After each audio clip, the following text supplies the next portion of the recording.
Aye, or my inquire, I can see and said, yeah, and my what is it here on the over transformers? I would want to be encore, Senebeya, and on the bit me at Nassau. Upon the you might call the fair was at Mantamohan so and a Bogana for Yunako da Roma.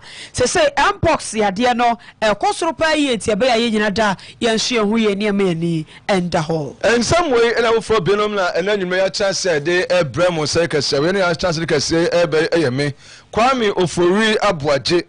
Elder 0 million bar. Adjoinya ko abronoma. Afe yemfa be kase ne ntie emu ensem. Sikka FM. Traka wan. Yen ye kro 89.5 Sikka FM. Sikka FM. Traka wan. Yen ye kro 89.5 Sikka FM. Yes, smart sentiment. Yes, smart sentiment. Am a bit so akaman Ghana ntie first na afe FM sam no emane nkoman.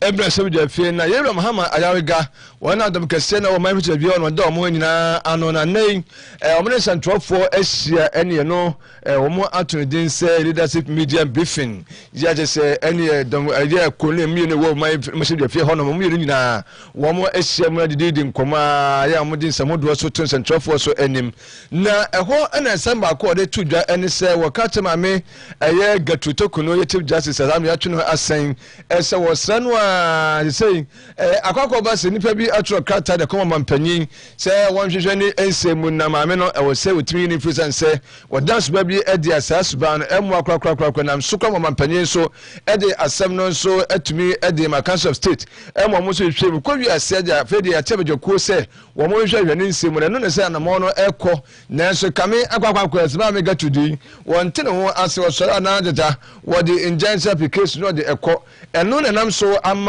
Mahama Ayariga so dia to mame enimu se kibetumi asabe se the constitution no esitie na ama kwaya faswari etu chief justice ananse bi judge bi edini free supreme court no eno na zempanifo edi adwane ntinka won chance no nyedi nanka won se samra no obedi so na emu so modi so wie na kokodu na se ne wonso sabraba won be bi edine emu se no wonso sabraba na bi na di so a ene di so e defense tabi o tiba bi a Washan wa chokata ede afoso chokata de ko chese saade na oye no enya de sede ko subia ebetu ebentu we sede emra no sie no yemfa emra so entu yentie eye Yewra Mahama Ayariga. My business is whether or not the process is respected. Are you getting the situation? Now somebody says I want the hearing to be held in public. I want a transparent process. Did the Constitution say a transparent process? Did the Constitution say a process in camera? If the Constitution said a process in camera, when you were being vetted in this parliament and you were being appointed as the Chief Justice, why didn't you say that I am accepting the job subject to me not accepting the procedure for removing me? If you had told us at that time, would we have appointed you as Chief Justice? It comes as a package. The Constitution creates the office of Chief Justice, and the same Constitution creates the procedure by which the Chief Justice should be removed. If you accept the office, you must accept the procedure by which you are going to be removed. It's a package. You cannot accept to enjoy the perks of the office of Chief Justice, and then the procedure by which you will be removed, you say that you will not accept that one. Where were you when you were being appointed Chief Justice? So sometimes I don't even understand where people are coming from. We ayo mnyamfo Mahama Ayariga majority da no na wisafo mo chede nka na pass o chema amene se enwala de ne ba ye no ya odi wo dey sabre wo tena mo as chief justice am na so kro na so esa makwan se kwan ni se ne yemfa so ne mfa ni na gina ne so won tiase eno so won no won na nyaade be bia da constitution no anka se bia se na se bi ba na be din wa se be kan wa asema e makwan na afin central for so emre manase nipa bi me na tena ho na fo mehwe ne se emra na wiase ni so entumi ehunu ebose sa de ne de constitution no amakwan sa na Yewra Mahama Ayariga ewie ye no wa fa so ho a wasan editor mpanimfo animo sese no mo hwese wo mo ebetumi apa judges bebebe de mako supreme court ho na atumi abo titiri kra na judges na tumi enya northern part no na se court bi mantem won se tumi northern bench so e wo san se se bi ewo eye tifidi mantem na se onya asem na obenya lawyer na judge betana asem so ni se no no oji se oba ekuma siase anase nkan na baba benya judge amana tumi aka na baba benya eye lawyer amana aka asem so e di amano santi no was sempering for say, woman pa a year largest baby, send a beya, one bed dosun, no one ya be a ho, Netmania Northern bench ho, no more to me about one for Musu, at the man so. Well, my son, dear, to me, Aquankainti, a young for Mahama Ayarega. You filled in so many vacancies. So allow others to also have an opportunity to fill in vacancies. God, being who he is, has done what he thinks fair and changed government, and the NPP has lost and the NDC has come into office. The NDC is making those replacements that you were advocating for. And you're saying that there are too many. No. And let me assure you, I am one of those. I am one of those who have been advocating. I am one of those who have been advocating that indeed the Supreme Court should have enough numbers so that we can have a northern bench. Because all litigants in the north, when they have to appeal, will have to come down to Accra. In the past, they could get access to justice in Kumasi, and then it means that litigation becomes more expensive for those of us who are from the north. Being a member of parliament representing the north, I have to continue advocating that we must have enough numbers so that if you have a southern bench, we can also have a northern bench. Yeah, Mahama, I got to for much in Kano, what I say, and Benefo, a power judges will be the Supreme Court to one is and send you and Mamma, what if you don't maintain mono. So when I send us a much home man soon, I did some bank, and you Kumasi, and some of the judges and lawyers, and Mamma to me, you must have no ending.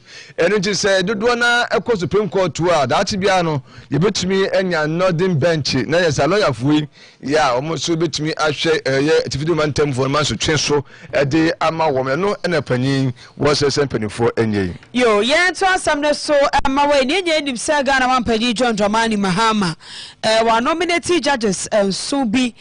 Say for more and Supreme Court too.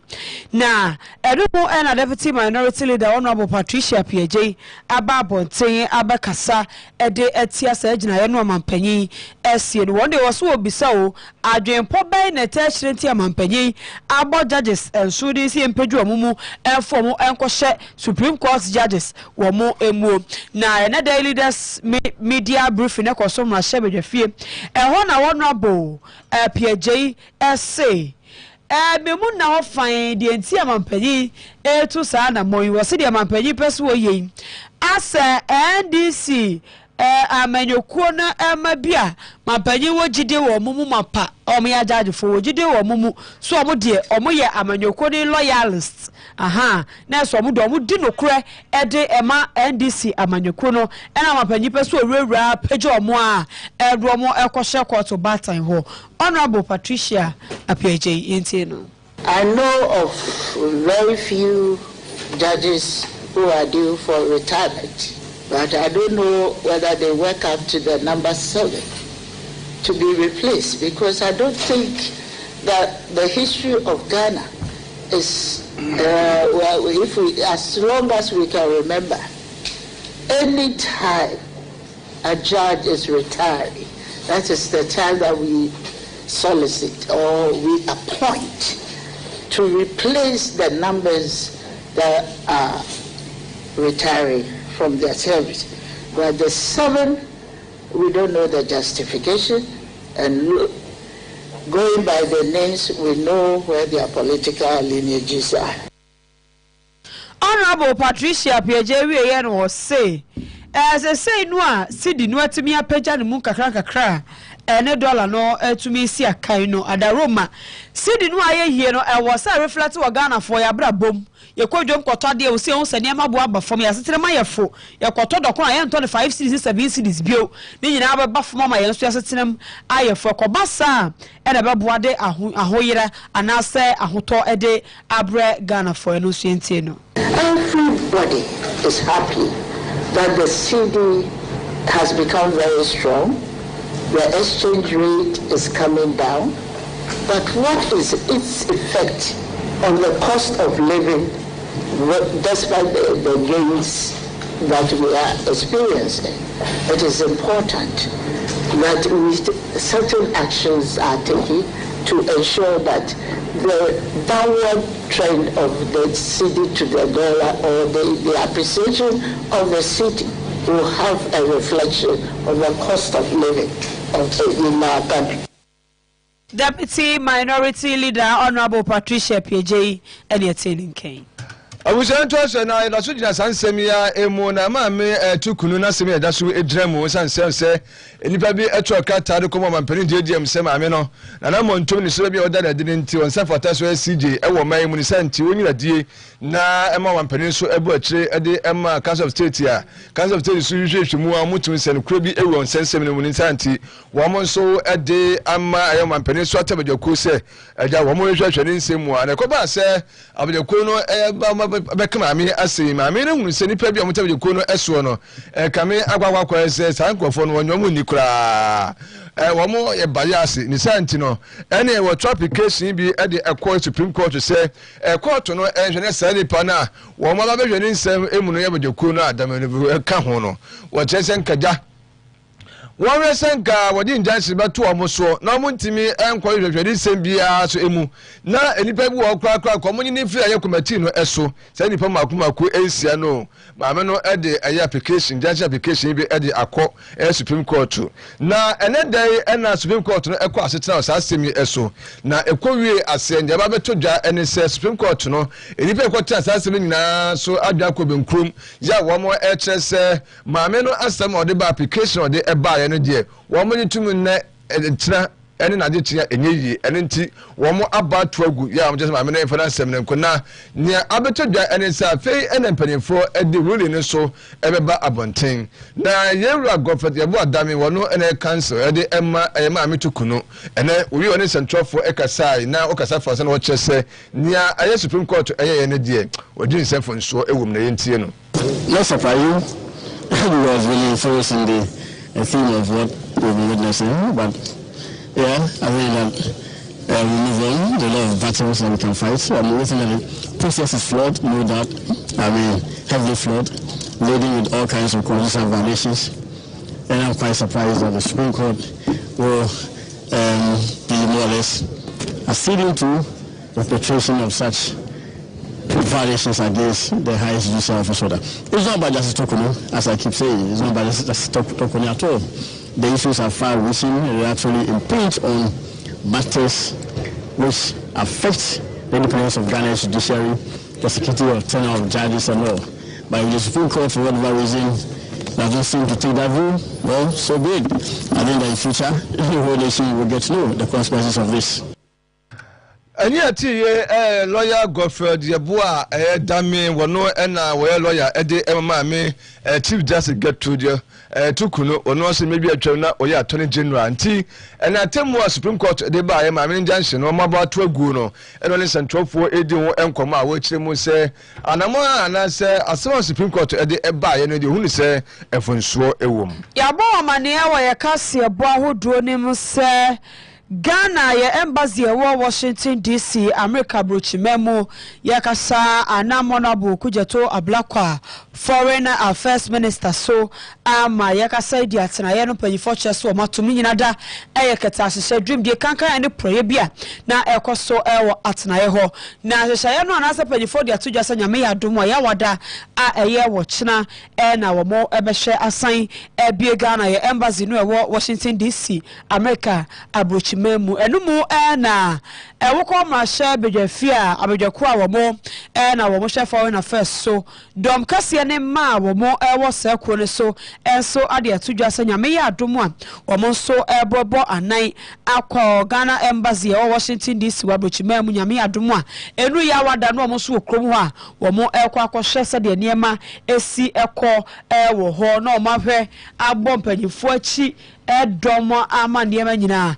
so aye Kaman. Now, Chairman Edema Foreign Affairs Committee of Parliament, Honorable Alfred Oko-Vanderpoel, and our catcher, Honorable Samuel Okuja Black was say, said the reference here, I dear Juma song, one a catcher one share, Nanny, Onya, Washington, this one qua. Ghana, Yatana, ya, a man who drew in us one for any chile, and she shim, said Dream de Catas, Jacanka, and the Prohibia across for her, or her twas here, Nambra, and my so, El Concan. Honorable Alfred Oko-Vanderpoel. Members of this committee in the near future, very near future, will go to the embassy to ascertain matters for ourselves that the public is being served with the highest level of satisfaction and no iota of corruption. We are also aware, we have information that such practices are taking place in other embassies. We are very much aware of that as members of the Foreign Affairs Committee. So we embolden the minister that he should take the necessary steps to ensure that all of our embassies across the length and breadth of this world will be there to serve the people's interest. Chairman of the Foreign Affairs Committee of Parliament, Honorable Alfred Oko van der Poel. Abusan trust na Sikka Kase3 akoso ewo enkranya edi adaso en 2025 West African Man and Power Expo. One piece, yeah, no echo so ever and crying. Then I'm so so for hearing what they incense you are doing a po, and as a could be Mageno, and no Senebeya, a bit to me a cost one, a day I'm a my gun and West African so.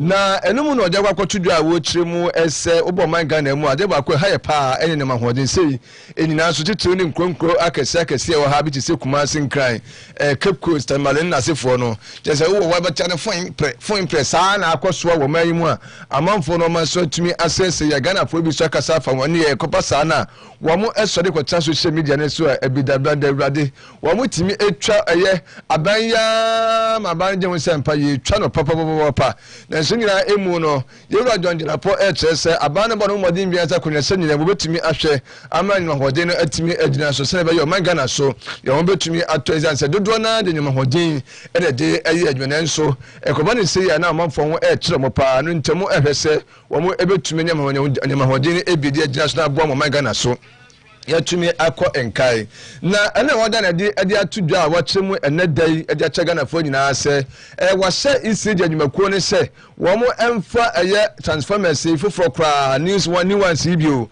mako akotru 100 emfa nkokro kase ahodo wo man emu Kumasi ne nkan Cape Coast nsunyan no wo mo emfa nkose ne be yo mbetire tintin ba bia na abakoba se transformers a bia ayadada no wo man ne nyina so ede efromo tintim no so ho na anima hoden no atimi adira so pampe de omanfo a wo mu nkura akasi ni na tumi aboa amoman yenkofo yi ada omo sha do modern anima hoden ayi adman so wo ho so atimi atowo mo na yente ro jontenapo abra na wo kasa odimadi no asini. With partners such as Gridco and VRA, we are investing in transmission upgrades and diversifying our energy mix with more renewables, gas to power era, and promoting battery storage when it comes to the delivery of power.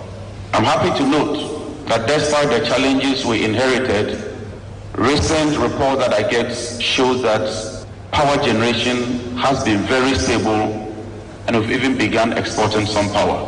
What we need to do is to continue to improve the transmission network and the distribution network.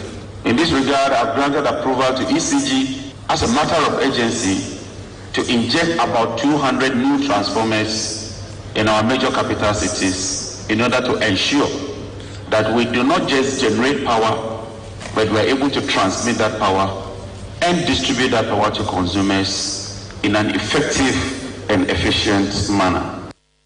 Oro don dina po abusafo amote na nkan no so afo no hwe man nyama hoden nsem so mai emu ose anyama hoden no ma be so aban na amamu no emu no mba na nyama hoden nua na so na sin na emu no aban ne bo no modin biasa konya se nyina betima nyama hoden atimi agida so no nti ene wase insidi adwumakuo ne se wo mo emfa eye transformers no embro pa mo chian ne ebi makoma ko 200 no mo emfa nko eye nkonkro akase no emu ne nkotintim no se na be ye beboa ama anyama hoden so atimi agina Yafa Kase bono enko apomuden ho esemwe.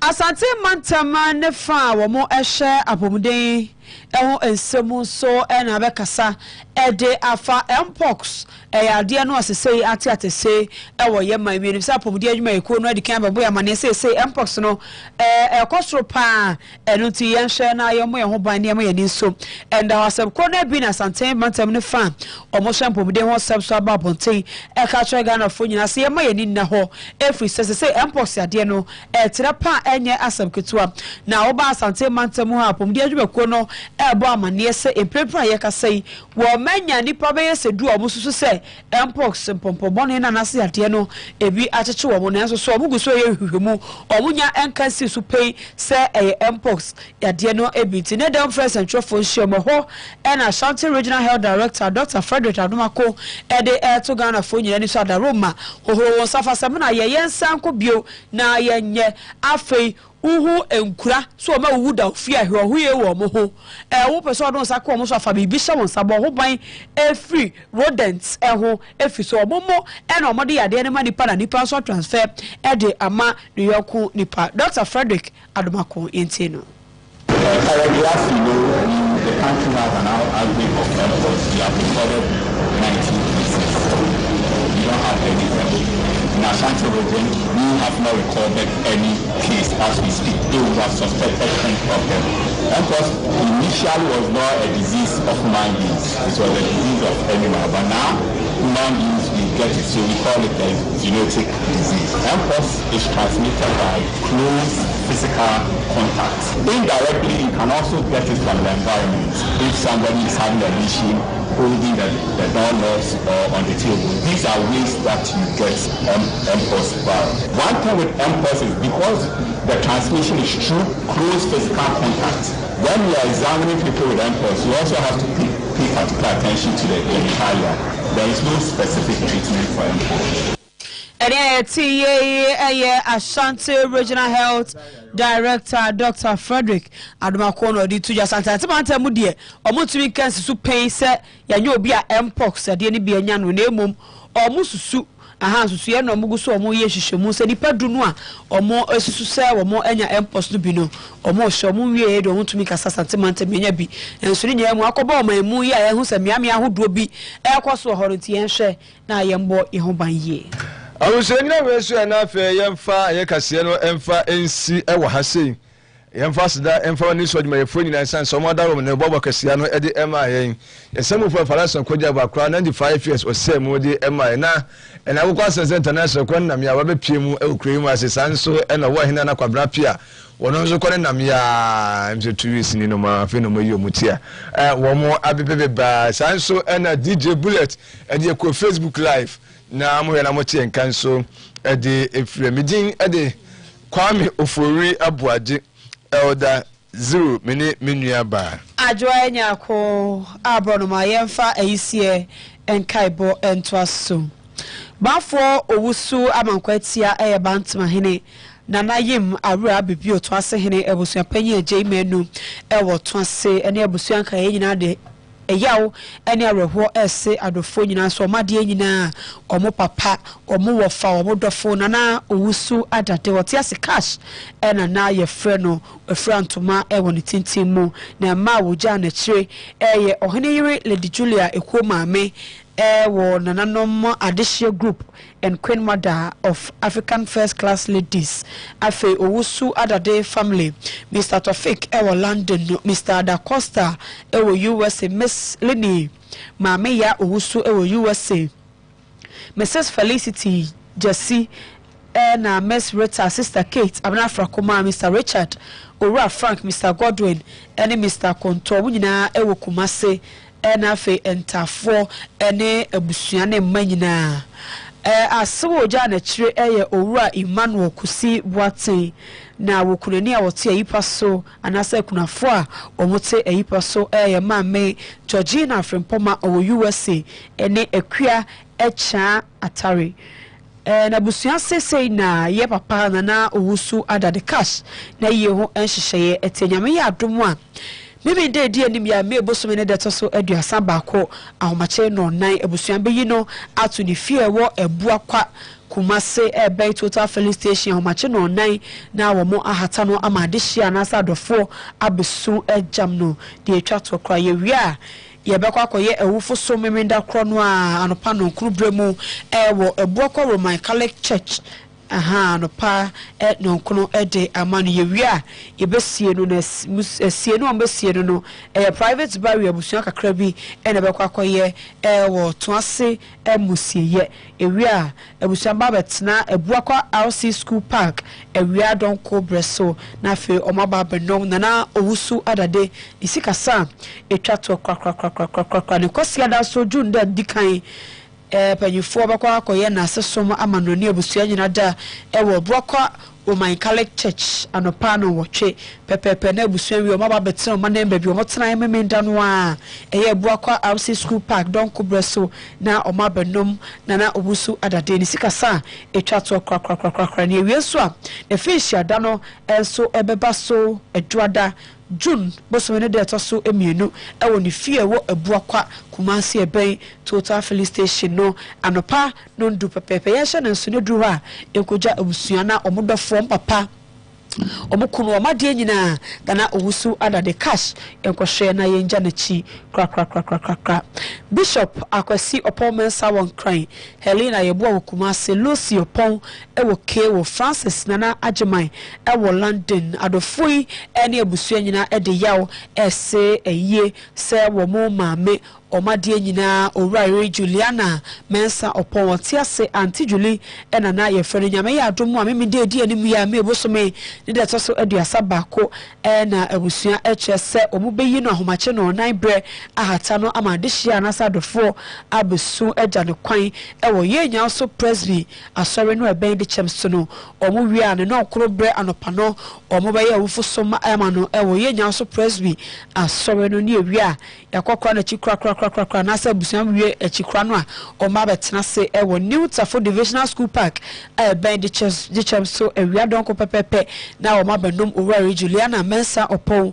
Sikka Kase etwa to kwakwa yewia ne kwasi ada June de dikan no so yebukwa koye awufo so manopa no kono amano ewo yenya so Presby Church ben de chemso na yewia so apanyifo abetena na sa busua abetena o manem don ko brem ewo New Division School Park New Tafo Division School Park no a ben de chemso anopa anase wia don ko pepe ya hye ne so duru a ekojam abusua no mo maame omo foma de nyina owura Juliana Opomensa Auntie Julie ekokata na chi kra ye de si wo Edema Bullet Fashion Center DJ Bullet ewa hade akanyina ode to aso ya crowd